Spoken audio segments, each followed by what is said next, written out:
Shalom Chavrim, I'm Stephen Ben-Nun. You're watching Israeli News Live. Tonight we'll be looking at the former Israeli intelligence officer Yaakov Kadimi. And, you know, he's always got a lot to say about what is going on in the world. And this time he's on Russian television speaking in the Russian language with subtitles here. And of course, in this particular broadcast, he challenges whether or not the United States could even win a war against Iran. It's very provocative. Just listening to this broadcast here, I want to play an excerpt for you. I will read the subtitles. Starts off with Yaakov Kadimi, political figure of Israel. Actually, he's a former intelligence officer in Israel and very open about his beliefs about the United States, Israel, Russia, other situations. And he also, not too many months ago, said that the United States is drilling and preparing for a war in the Middle East. Listen into this right here. There are a few aspects in purely military terms. It's impossible to defeat Iran. It has a huge amount of territory. The Americans won't have enough forces to deploy there. The logistics are crazy. It is impossible for the Americans. So there is no opportunity to conduct a war against Iran and win it.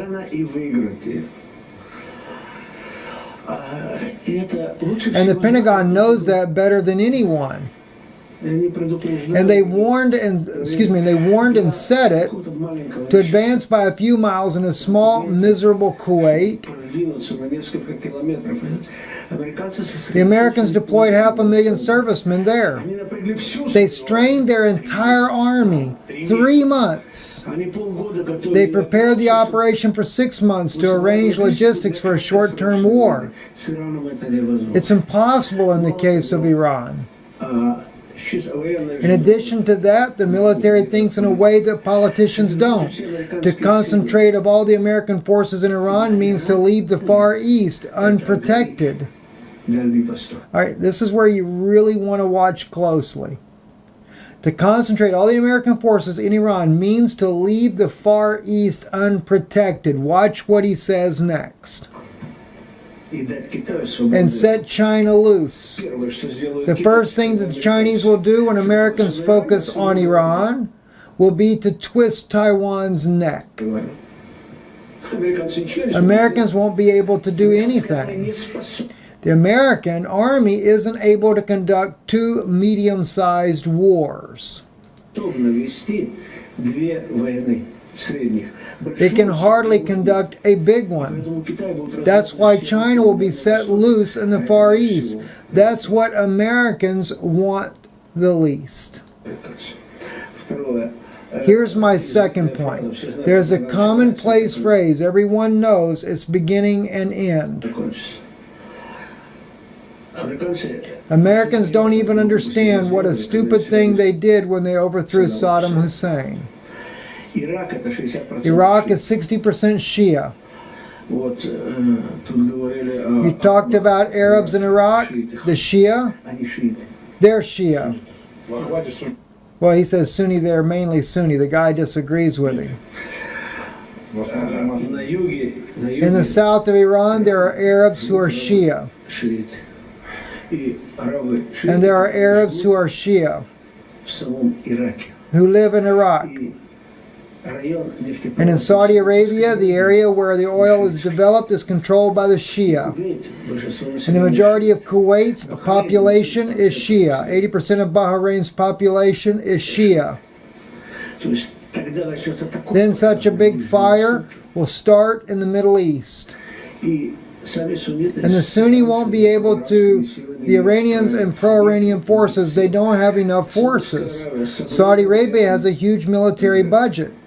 Its hands are tied, so it can't do anything to tiny Yemen. They can't do anything to the Houthi. Therefore, in this war of Persians against Arabs, the Persians will win. Now, that's from former Israeli intelligence boss. He was the head of the intelligence services of Israel. And, of course, we are talking none other than Yaakov Kadimi. I thought it'd be something you guys might be interested in knowing. And if you think about it, there's one thing that he mentioned here. Let's just pull it up here. Iran on the map. Okay. We'll just pull up Iran on the map. Well, it's not the best way to do it.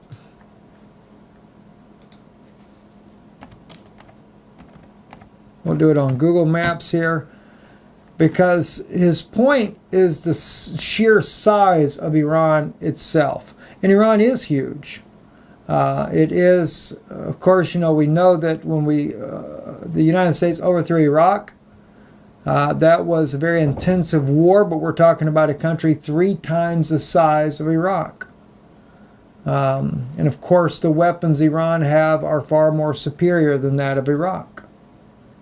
And then we have other issues going on. I'll just show some of these things to you. RT is reporting here that Turkey is going to buy the S-400 system from Russia, whether the U.S. likes it or not. Now that could be good and that could be bad at the same time for America. It could be in a way the United States may be playing this down because they want Turkey to buy the weapon so that they can dissect it, get access to dissect the weapon, learn how it works. But then again, it could be that the Turks may end up siding with or going against Israel in the future. You know, you have to understand, I may not agree with the politics of the current Israeli administration, and I certainly do not agree with a New World Order where the Sanhedrin becomes the leading New World Order government on a global scale. It's what it seems that we're headed to. But still, Israel, they're our people. We love our Israeli friends that are there. In fact, there are many Israeli believers in Israel. And this is what we stand for with the believers in Israel. This is who we do stand with. And but as far as the political government of Israel today and what they are doing in the name of the Jewish people is horrendous. The crimes against the Palestinians, the Syrians, everyone in the Middle East, in the name of the Israeli government is just tremendous. It is horrible what is happening in the Middle East there. But that does not equate to all the people of Israel. There are many good Israelis that are maybe not even believers, but they believe in equality and humanity. We appreciate them, and especially we stand with the believers of Israel as well. I'm going to go into that issue in just a moment of what's happening to the believers in Israel as well. Also, we have another story that was coming up today. We know just a few days ago, the United States intercepted Russian planes off the coast of Alaska, about 200 miles off the coast of Alaska. Well, this time we have American spy plane that was headed straight for the base there off the coast in the Mediterranean there towards the Russian air base there in Syria. So Russian warplanes intercepted that particular event there and released the video footages of that. Also, China firing off launches its first space rocket from a sea platform. And not to mention too, I forgot to pull this up here, Russia test firing a supersonic defense missile with almost a 400-mile reach there, and it was supersonic. They said it'll be probably the new generation of the S-500 system that will be coming out, and that thing it moved very, very, very rapidly. Also, too, and let me just see where I might have this at there. I was looking there at President Putin and President Xi Jinping of China. Let me just pull this up. I think it's an interesting video where they were meeting today in Russia, and I would love to have the actual. Let me just see. Maybe it's here on RT. where they show the video footage of them meeting. My closest friend, China's Xi, hails personal relations with Putin, but it's the video of this, and that's what I really want to get. Let me see if I can find the video of their meeting. I thought I had this. Let's see here. I thought I already had this up here. Let me just see. Oh, here, yeah, I do have it up here. Here it is, right here.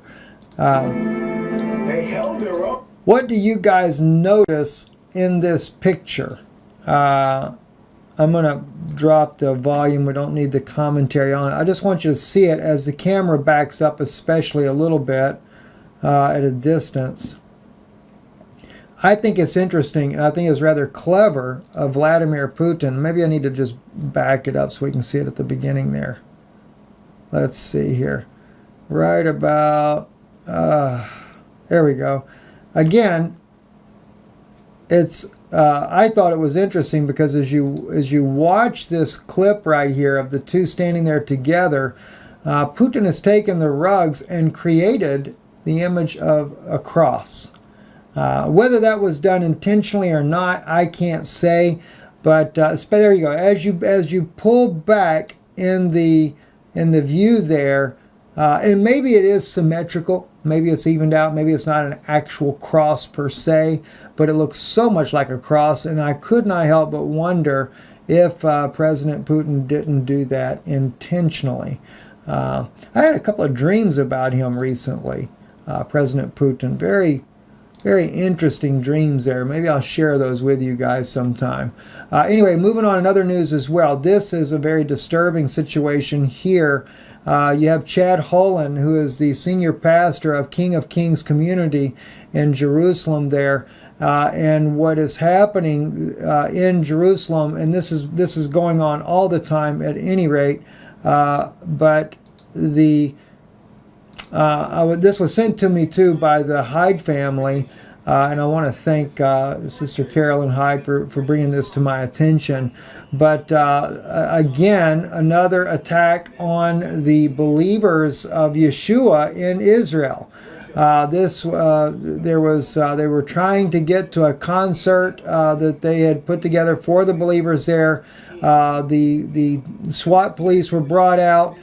This was the concert that they were trying to get to. There's a lot of believers there in Jerusalem. They wanted to come to the concert, and very radical right-wing Talmudist Jews, Orthodox Jews there were there. In fact, if you look on your screen right here, this man right here, he's the one that has been a lot of controversy about him because you know, the Catholic Church accused him of wanting, or accused him of being responsible for one of the churches that were burned down because of his radical views.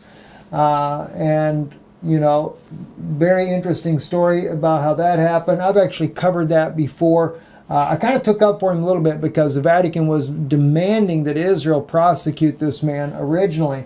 But the problem is, though, is he is a source of rallying the extremist to spit on the believers that are there. This time, there were some of the faces of the believers that were cut up. I don't know if it was with glass, with knives, or what was being used. Seems to indicate that it was probably glass that happened. The police were trying to push back the radical Orthodox from them, but you know, it's really becoming a situation that, well, it's really for the believers in Israel. This is a weekly routine, constant persecution, constant harassment by the Orthodox community against the believers in Jesus Christ, in the believers in Yeshua HaMashiach in Israel. It goes on all the time. And yet, the mainstream media never covers this. No one ever pays attention. And in many cases, the police don't do a whole lot to restrain these people. So anyway, we ask you, pray for the believers that are there, especially Chad here, the pastor of this congregation. And just ask that you pray for those believers. They really go through a lot. Believers in Israel always go through a lot. You know, if you're Christians visiting, you guys don't have much of a problem. But when you're a true Israeli believer living in the land, that is always a problem. Also, to Tracy from Facebook sent this to me here.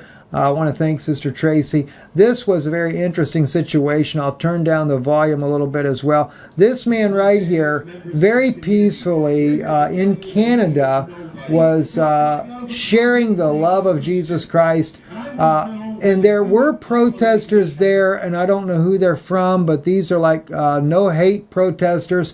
And this guy's a Christian, and he's agreeing with them. I agree with no hate, you know. But when he tried to come up to talk to these people, because he is a Christian, they didn't want anything to do with this guy.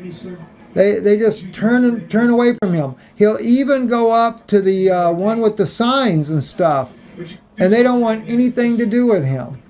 Well, the next thing you know, though, as this goes on, they really bring in a crowd of people against this guy, and they start giving him a hard way to go. He gets smacked around and by the protesters there, and from the looks of the flag there, maybe it was a gay protest, but he'd went out there to preach the gospel. He was using a microphone. The Canadian police end up arresting this man, hauling him off to jail. They do nothing to the people that were assaulting him, and this is caught on camera. I'll put this in the description here below for you. They do nothing against them, but I think later, this is where he is. He comes. I think he's actually being released. Yeah, he was released from jail after, I guess, he was booked for his crimes of being a Christian. And this is what I bring this up, guys, because this is what is happening to believers all over the world. You can say you can't defend Christianity without ending up being put in prison. But any other belief, any other ideas that are out there, if we speak against them, we end up in prison, but they can speak and can protest all they want, and nothing happens to them. Listen, though, to his statement here upon his release. There is a news company that is there, besides some Christian news media outlets that are there. But listen to what he says to the news company and how they respond to him.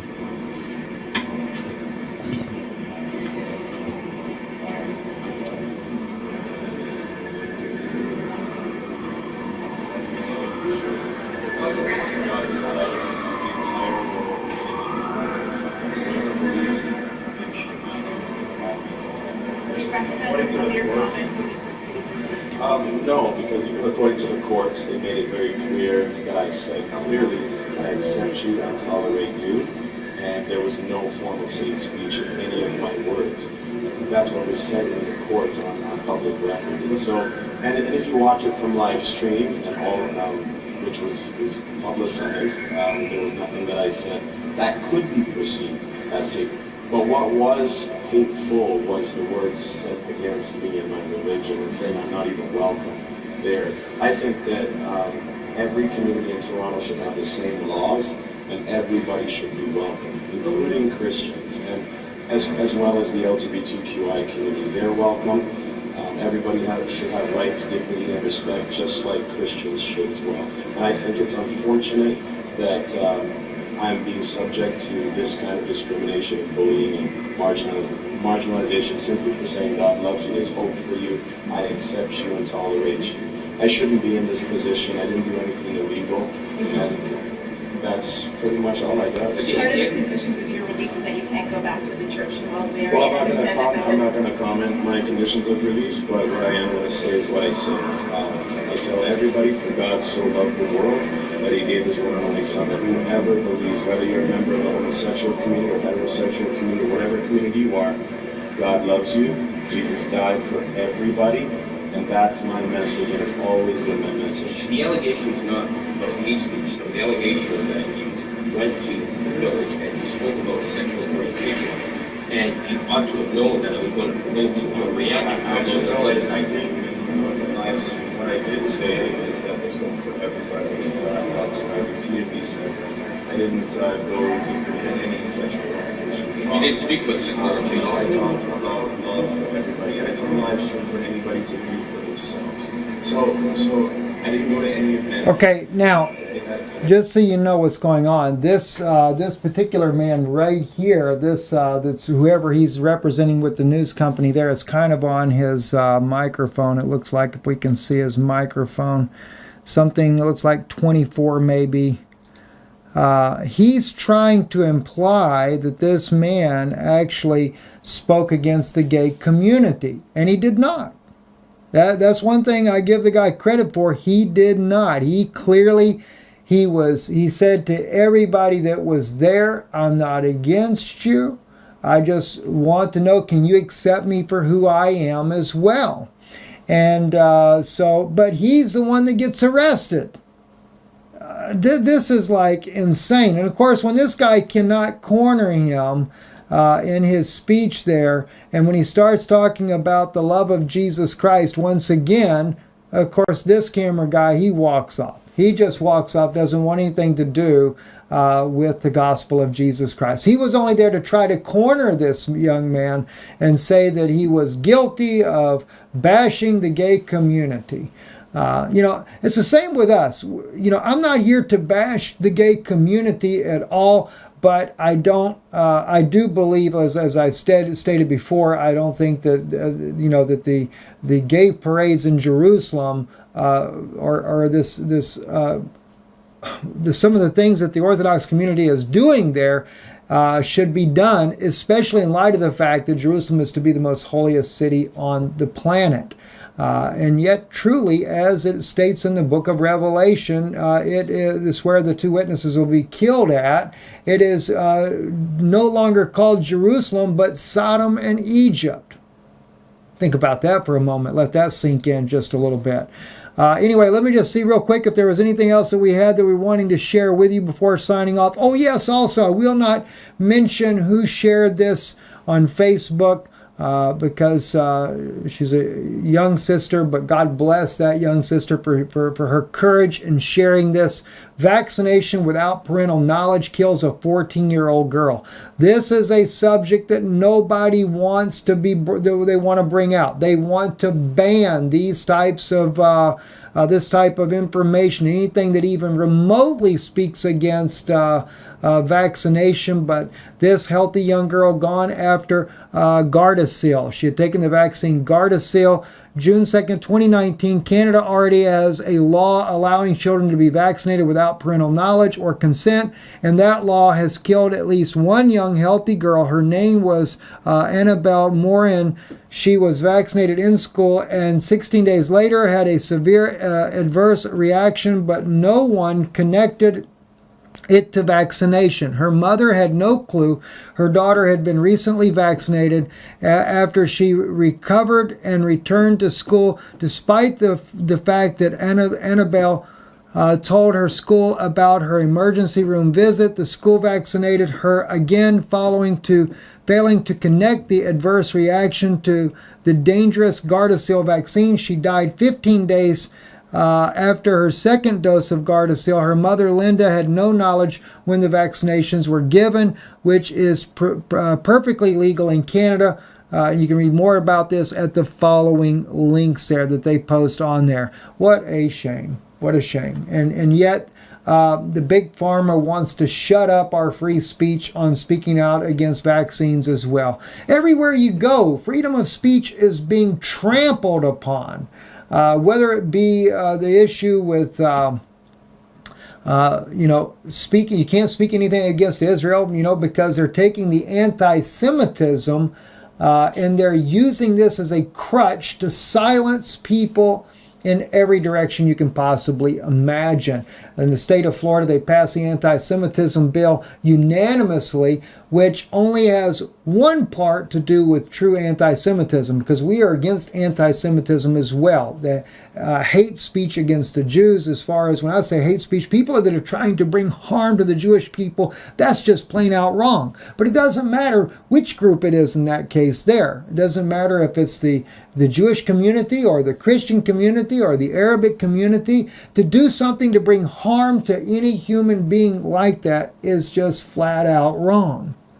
So, but unfortunately, in many of the extreme circles, in the political circles, they're taking anti-Semitism, like in the case of the Florida bill, and they're putting that also to include, you can't speak against the state of Israel. If the state of Israel commits a crime against the Palestinian people, it is against the law in the state of Florida for students at public schools or universities, college-age people that have the right to vote. If they go to college there, they're not allowed to take and defend the Palestinians that are being wrongfully treated in the state of Israel. I just was looking at a particular post that was placed on Twitter, and of course for us, we like to research, find out what's really going on, but it was not an olive grove, but an orange grove that was being totally demolished by Israeli authorities. At least that was alleged in the post there. And it was being demolished in order to make way for, as the Palestinian that posted it, to make way for an illegal settlement, for Jewish settlement. Now, we want to know the facts before we actually bring you this information, but there again, if you were to bring this out and you were on a college or a university campus in the state of Florida, you would be put in jail for anti-Semitism. If you were to dare say that it is wrong for the Israeli government to fund and arm the jihadists to fight against the Syrian government at a public college or university campus in the state of Florida, you would go to prison. That's just radical, guys. That's where's freedom of speech? And the only people that stood against this bill were Jewish people. They're the only ones. It was 2 Jewish attorneys and 2 Jewish rabbis, and all 4 of them stated that it was violating free speech. And all 4 of them also, like we agreed, were not for anti-Semitism, we're not for hatred, and doing things that bring harm to the Jewish people. But when it comes to rightful criticism of something that's being done wrong, it doesn't matter what group it is. You should have the freedom of speech to be able to speak about that.